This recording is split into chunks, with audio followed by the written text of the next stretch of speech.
yesterday, the day before, the day before. I don't know if, well, I mean, people probably just aren't watching my videos, but the past couple of videos I've uploaded haven't really gotten the same interaction on them. So I just wanted to know, do you guys want to switch up content? Do you guys want, role play, traditional ASMR? What are you guys looking for? Because they're not hitting like before, but obviously, with YouTube doesn't really push my videos after a certain point. I usually get a really big push, like I did in December and January, and then it usually comes crashing down very fast, so which is totally fine. But if you guys have any ideas for any content you want to see, that's totally fine. But yesterday I did do a MVP rankings video where I ranked the top 10 MVP candidates so far this year. That was a lot of fun. And then so on and so forth. I've been posting all week, so just give you guys a head up. But anyways, yeah, let's give this video a like, subscribe to the channel. Obviously, almost at 6,000. I think we're about 300 subs away, which is really exciting. So yeah, should be pretty fun. Let's dive right into this video. Here is a pretty interesting one. This is a buy or sell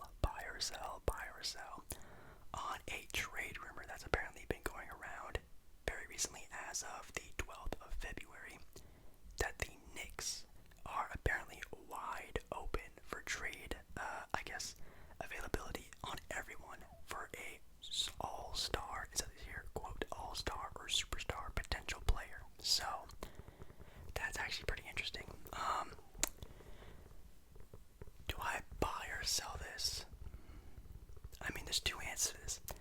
I've said this before and I'll say this again. I think the Knicks are doing actually a pretty decent job this year on acquiring good young assets, making them look really good, and then maybe, hopefully, crossing their fingers, having an ability or a chance to even sign a superstar free agent to add on to that really good team that's already set up, which obviously they feel like they do now, which they obviously have Obi Toppin, Julius Randle, RJ Barrett, Mitchell Robinson, who was just recently injured, which really sucks.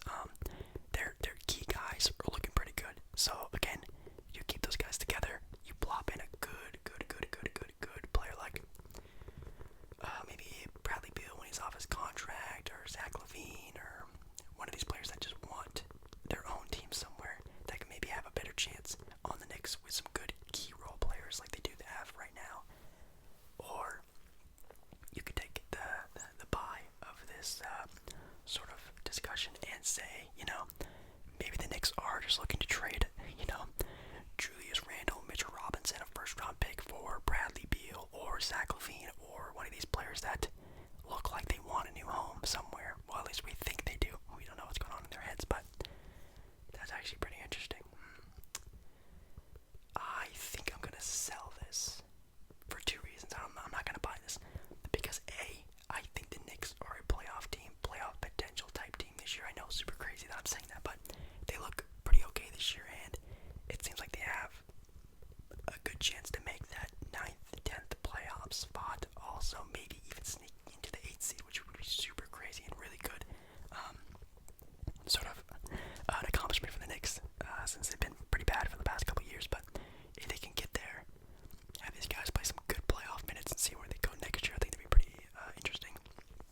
Also, again, like I said, having the ability to have a lot of cap space still gives them pretty big chances, or at least a hope of getting a superstar type of signing this offseason, or even the next offseason, or the next offseason. Something like that would be pretty cool to see. I don't think they're going to mess it up to trade again, Julius Randle, RJ Barrett, and 2 first-round picks for Bradley Beal, or someone like that, like some super crazy trade where they have to trade all of their key guys, and then when that superstar does get there, they have for Peyton and Emmanuel quickly. I thought those other players are going to be able to play it all. So I'm going to sell. I don't think this is going to be anything super serious. I think this one is definitely a sell. I do not really believe this whatsoever. Here is another buy or sell for an article that says Zach LaVine, Aaron Gordon join Bradley Beal as players not expected to be traded before the deadline. That's kind of interesting. Now it says before the deadline. Does that mean they can be traded at the deadline? Because if they can be traded at the deadline, then this means a wholly different. I'm gonna say at the deadline. So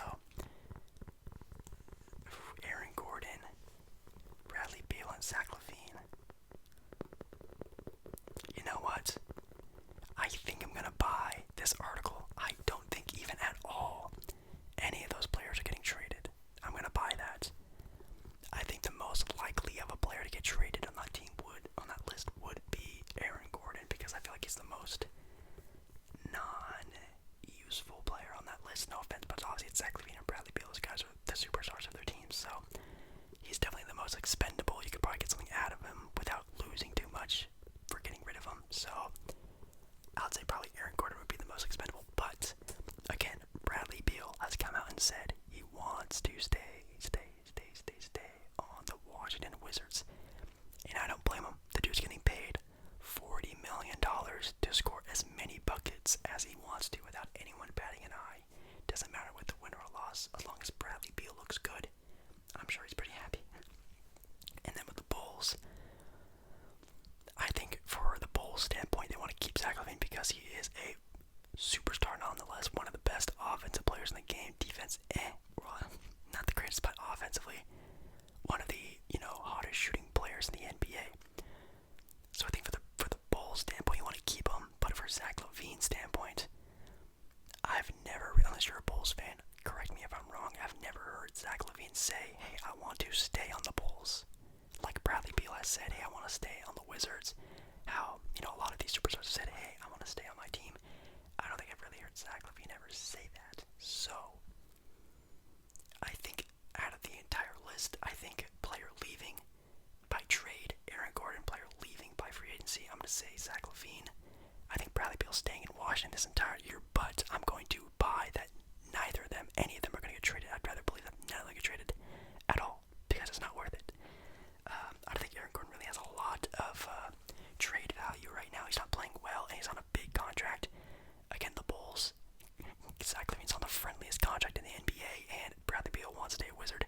He will be a Wizard as long as he keeps saying that, so that's definitely a buy. Oh, another really good one was the whole John Collins trade debacle has been reopened, because apparently it's been reported, leaked, something that the John Collins trade is probably going to happen. So, in my opinion, is that a buy or a sell?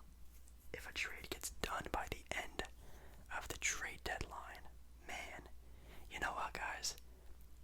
I think this is going to be a buy because A, you either keep John Collins for the year, maybe he doesn't play as well, try as hard, something like that, and he just doesn't work out, and he signs somewhere else for nothing. Or B, you keep John Collins, and this keeps happening over and over and over and over and over and over and over and over and over again, where it just becomes some sort of a locker room problem. I don't think he's a bad guy. I'm not saying he is, but he seems unhappy here. And if he's unhappy here, that's definitely going to rub the guys off the wrong way. Pause. But, it's just something in the locker room that you don't want, knowing that someone doesn't like being there. So, in my opinion, I think it's a buy. I think you have to buy that that John Collins will be traded, at least by the trade deadline. I mean, it could be for a big pick. It could be for another young star to pair up with Trae Young. It could just be, a cap dump to just save money for another potential star to sign with Trae Young. Because I think definitely players in this era or up-and-coming eras of the next generation of basketball love Trae Young. I think some players out there are going to want to play alongside that, especially in Atlanta, which is a beloved city in the NBA. A lot of players are from Atlanta area. A lot of players want to play in Atlanta. So, man, I think it's a buy. I think trading John Collins for something is better than losing him for nothing or losing him, signing him to a massive $100+ million contract, and he's still just going to be upset. So, I think it's just pick your poison, I guess. So, I think you should just trade him for something if it's for, oh man, I don't even know. They do need a better two guard. I think Bogdan Bogdanovic was not a good signing. That definitely backfired a lot. I think just a better two guard, a more scoring ability two guard to pair alongside Trae Young would be great. A wing would be great. Their bigs are fine. You got Onyeka, you got Clint. I think those are good set pieces, but the 3 and the 2 I think are up in the air. So if you could trade for one of those for the future, I think that'd be pretty impressive. Make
there. So I think it seems like trading Kyle Lowry might be the move. And do I think this is going to happen? I'm going to say sell. I think Kyle Lowry might be the greatest, I'm not saying the best or most talented Raptor of all time. That's obviously like Kawhi Leonard or Chris Bosh, Vince Carter. Those guys are great. But I think the greatest, most accomplished Toronto Raptor is Kyle Lowry. And I don't think they're going to want to trade that away for anything because Kyle Lowry's been on the team for years. He didn't get drafted by the team, but he definitely means a lot to them. So I don't know. I'm going to say sell. I don't think that's going to happen, but they say buy. They say buy. Okay, well, I don't know who's going to take that big contract, buddy. I don't know. Let's see. Here's one for Andre Drummond. It says Andre Drummond has trade suitors. Kevin Love does not. That is obviously a buy. Andre Drummond will be, I think he will be traded by the deadline. That's a buy. And no one wants Kevin Love. That is also a buy. Because if no one forgets, Kevin Love has like $170 million contract still. He has like a 3-year deal left on his contract. No one in their right mind is paying 35-ish-year-old Kevin Love like 30 to 35 plus $million a year for the next 3 years to be a decent or fraction of how it used to be. That's not gonna happen. So I do think Andre Drummond will be traded sometime this year, and I do also think that Kevin Love will not. I think no one will ever trade for Kevin Love unless it's like the last year of his deal and he's going to like a Lakers, Clippers, someone who can just dump the cap space after that year is done with. So that's definitely a truth to that. That's what it is. Buy or sell. Celtics finally get big. Yeah. And it's basically like Celtics get trade for a big. Do I buy or sell this? You know what, knowing the Celtics, it's funny how everyone in the entire NBA knows, even if you're a fan of a completely different team, you know that the Celtics need a center. And it's funny how they still haven't done that for the past year or two. So, are they going to do it? I'm going to say sell. I don't think they're going to do it. I still don't think they are going to. Could they? Who could they trade? I mean, they still do have young assets who are not getting a lot of playing time right now. That could do it. Or again, you could do what I did in my Celtic rebuild and trade Kemba Walker for a big. You got Drummond, Vucevic. There's a lot of big-time centers out there who have big contracts that you could snag, because I think Kemba's getting paid like $36 million this year. If you can somehow match that up with another team, that could be interesting. And then you have, again, Marcus Smart can play point guard. That Pritchard guy, the new sort of up-and-coming guy they have on their bench, can play point guard. He could start. It's going to really come down to that. So, do I think that's going to happen? No, I think the Celtics are going to do what the Celtics always do and do absolutely nothing until the end of the year, and then they smash the team and restart all over again. I think that's what's going to happen. I think this year for the Celtics is going to be crazy. It's either going to be they do absolutely nothing or they do way too much. I think the only safe players on that entire roster are Jason Tatum and Jaylen Brown. And even then, Jaylen Brown gets a ton of trade rumors, like when James Harden was getting traded to whoever was going to be the best option. It seemed like Jaylen Brown's name was going to be up there for getting James Harden, but that didn't happen, thank God. But, oh man, the Celtics are... It seemed like at one point in time the Celtics were the next up-and-coming team, and they had all these assets, and here they come. They're great. They have Tatum, Kemba, oh my God, and then they've been meh. They've been a good team. They haven't been the next up-and-coming team. They've been pretty good. So, it's very exciting to see what's going to happen with that. Oh, it says here for the Raptors trade for Kyle Lowry, the most interesting one is Kyle Lowry for Andre Drummond, which would be very interesting. I mean, I guess for the Cavs, it's cap space, but I think the Raptors would have to throw in like a pick because Drummond is also going to be a free agent after the season, so you're not really gaining anything out of that. So I think if the Raptors traded like Kyle Lowry in like a first or a couple second-round picks or something like that to get Drummond, and then they could re-sign Drummond at the end of the year, that'd be pretty interesting for the Raptors. But again, I think Drummond's gone. I think Kyle Lowry stays. I don't think Kyle Lowry's really going to be going anywhere this year, at least. Will he re-sign, though? That is pretty interesting to think.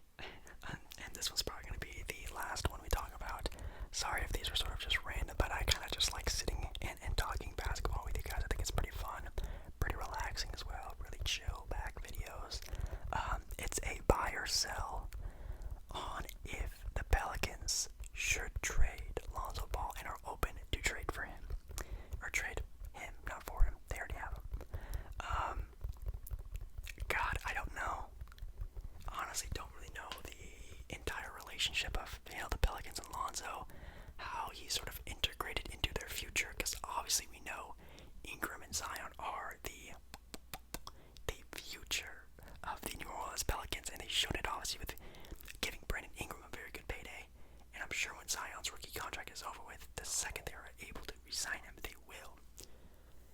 They did just trade away Drew Holiday for Eric Gordon, who is definitely more of a traditional point guard, a more undersized, pass-to-first type of point guard. Very good defender as well. Well, a good defender. And then you have Lonzo, who's sort of in this weird area where he's a 6'6" guard, but doesn't play like a shooting guard. So it's kind of a weird spot for him now. In my opinion, does not matter. It sucks. It's stupid. But in my opinion, I would keep Lonzo. I would try to keep that trio together as long as you can, because the potential Lonzo has is still, to this point, astronomical. He could still be a top guard in the NBA in the next 3 to 5 years. It really just comes down to his consistency in the offensive end, because we've seen him score 20 plus points, 11 assists, have 2 steals and 2 blocks. Like, he plays that type of level of defense. It just comes down to the offense, and if he can get that, that's a steal of a player, especially if you can sign him for another 4 years for a cheap-ish contract. That's great, but that's what I was saying about I don't know the relationship. If Lonzo is asking for like a max contract, like $20-30 million in the next 4 years, that's when things get trippy. So I think if you can sign Lonzo for anything under 15-ish mil, I think you do that. But if he's asking for like a max contract out of a rookie deal, that's where you gotta look for different options somewhere else, because then that's when it gets really crazy, especially when you have money to give to Ingram, money to give to Zion, and then money to build a team around those guys. That's where it gets really tough. So I'm gonna sell the idea that they should trade Lonzo. They should not trade him, so I'm gonna sell that idea. But again, if the scenario in my head is not what it is, and he's actually a money-hungry person, which I don't think he is, but maybe he is, and he's asking for a big chunk of money, or if he's just mad that he's not getting a lot of love or shine or anything like that, ball touches, then you trade him. But I don't think that's what's going on. So yeah, I think that's gonna be it. So, well, if you made it past this part in the video, that's awesome. You're an OG. I love you so much. If you actually, sit down and watch all my videos, I know I'm not that very exciting, or my content is repeatable or not, new, but I try my best to give what I think you guys want, which is basketball content. If that's not what you want, I'm open to anything. My emails are open. Like, you guys know, I'm very much down to talk to you guys, so let it happen, I guess. So anyways, thank you guys so much for watching this video. And again, if you did like the video, make sure to like